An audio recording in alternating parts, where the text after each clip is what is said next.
ஒரு குளத்துல பல வகையான மீன்கள் இருந்தன. ஒரு நாள் 2 மீன்கள் கரையோரம் விளையாண்டு கொண்டிருந்தன.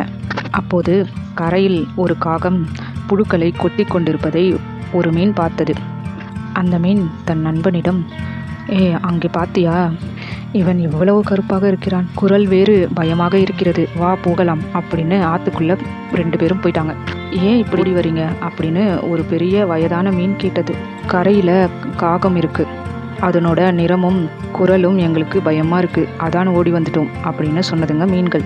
ஓ, காகமா, அதனால நமக்கு எந்த பயமும் இல்லை, உருவத்தை மட்டுமே வச்சு ஒருத்தரை தப்பா நினைக்க கூடாது அப்படின்னு சொன்னது அந்த வயதான மீன்.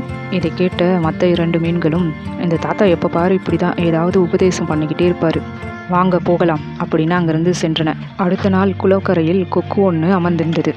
இதை பார்த்த மீன்கள், அங்கே பாரு, இது என்ன பறவை இவ்வளோ அழகா இருக்கே அப்படின்னு பேசிக்கிட்டுங்க, வா நம்ம அதனுடைய கிட்ட போய் பார்க்கலாம் அப்படின்னு 2 பேரும் கொக்கின் அருகே சென்றனர். அவர்களை பார்த்ததும் கொக்குக்கு மிகவும் சந்தோஷம். நமக்கு ஒரு இரை கிடைச்சிருச்சு அப்படின்னு அவங்க கிட்ட வந்ததும் கொக்கு ஒரு மீனை அப்படியே வாயில் கவ்வி கொண்டது. மாட்டிக்கொண்ட மீன், என்னை விடு விடு அப்படின்னு கத்தியது. மற்ற மீன்கள் ஆபத்து ஆபத்து என்று குளத்துக்குள் ஓடி சென்றன.